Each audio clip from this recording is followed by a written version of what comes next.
Сәлеметсіздер ме, балалар? Бүгінгі сабағымыз тақырыбы карбон қышқылдары.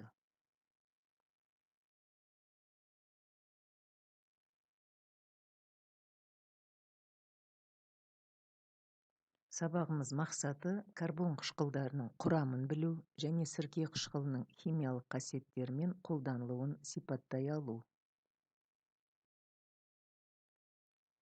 Карбон қышқылдары дегеніміз құрамында карбоксил тобы бар, жалпы химиялық формуласы RCOOH болатын күрделі заттар. Карбоксил тобының өзі карбонил және гидроксил топтарынан тұрады. Карбон қышқылдары құрамындағы карбоксил тобының санына байланысты бір негізді, екі негізді және көп негізді болып бөлінеді. Бір негізді карбон қышқылына мысал сірке қышқылы. Екі негізді қымыздық қышқыл, көп негізді карбон қышқылы лимон қышқылы. Карбон қышқылдары радикалдың табиғатына да байланысты классификацияланады.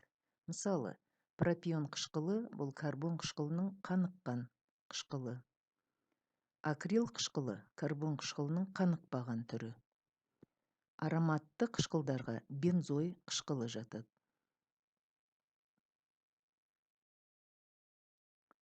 Карбон қышқылдарының атаулары және изомерленуі. Карбон қышқылдарының жалпы химиялық формуласы CnH2n+1 COOH.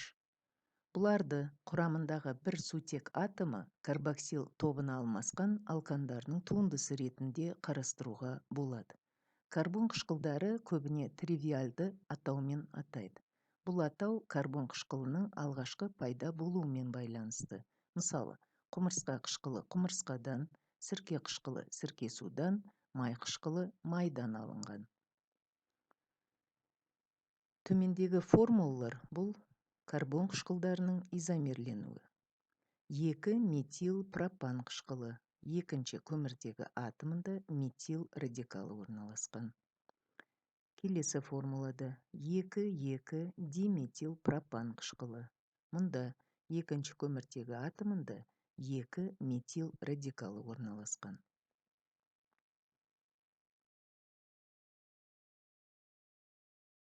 Құмырсқа қышқылы бір негізді қаныққан карбон қышқылдарына жатады. Өзіне тән өткір иісі бар. Химиялық формуласы HCOOH. Құмырсқалардың бездерінен бөлінетін күйдіргіш зат. Спирттегі ерітіндісі медицинада ревматизм ауруын емдеу үшін қолданылады.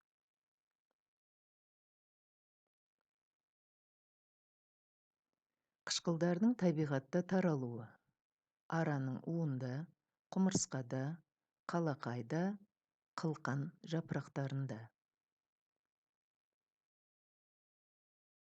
Сірке қышқылы. Химиялық формуласы CH3COOH. Өткір иісті, суда жақсы еритін, түссіз сұйық зат. Бір негізді қаныққан карбон қышқылы. Сірке қышқылы жануарлардан бөлініп шығатын зәрдің, тердің құрамында кездеседі. Сусыз сірке қышқылын мұзды сірке қышқылы деп те атайды. Себебі 16 градуста ол қатып, мұзға ұқсас кристалл түзеді. 70-80% ерітіндісі сірке эссенциясы, ал 6-9% сулы ерітіндісі асханалық сірке суы деп аталады. Сірке қышқылы бояу өнеркәсібінде, медицинада дәрі-дәрмек жасауда қолданылады. Сірке қышқылының көп мөлшері винил ацетатын шығаруға жұмсалады. Одан полимеризация әдісімен ПВА маркалы желім алынады. Ол құрылысқа қажетті материалдарда қолданылады. Иісі өткір емес және денсаулыққа зияны жоқ. Көп негізді карбон қышқылдарының бірі бұл лимон қышқылы. Оксикарбон қышқылының өкілі. Суда жақсы еритін түссіз кристалдар.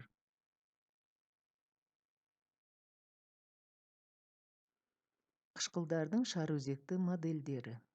құмырсқа қышқылының, сірке қышқылының және пропион қышқылының.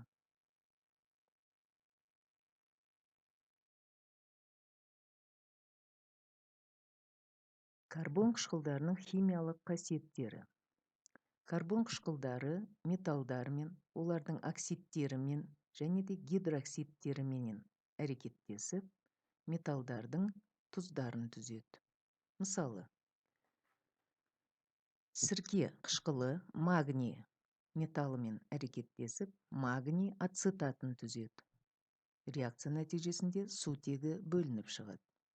Екінші реакция теңдеуінде сірке қышқылы кальций оксидімен әрекеттесіп, кальций ацетаты түзіледі және су бөлініп шығады. Үшінші реакция теңдеуінде сірке қышқылы натрий гидроксидімен әрекеттесіп, натрий ацетаты түзіледі және су бөлініп шығады. Карбон қышқылдары әлсіз қышқылды тұздан ығыстырады. Мысалы, сірке қышқылы натрий силикатымен әрекеттесіп, натрий ацетатын түзеді және кремний қышқылы бөлініп шығады. Екінші реакцияда құмырсқа қышқылы натрий гидрокарбонатымен әрекеттесіп, құмырсқа қышқылының натрий тұзы түзіледі және суменен көмір қышқыл газы бөлініп шығады.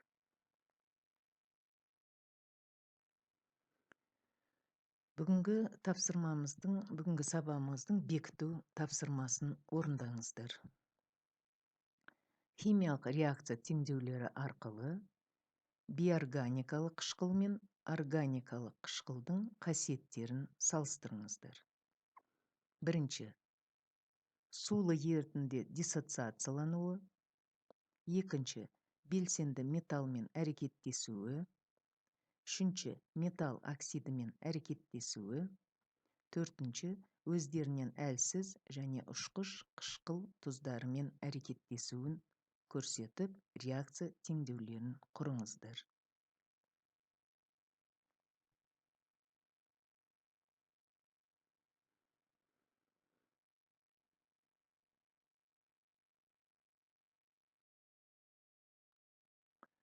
Сабағымызды қорыта келе, нені білдім, нені үйрендім, нені толық түсінбедім, немен жұмысты жалғастыру қажет деп ой түйіндеп, рефлексия жасаңыздар. Үйге тапсырма, оқу және сұрақтарға жауап жазу. Карбон қышқылдарының функционалдық тобы қалай аталады?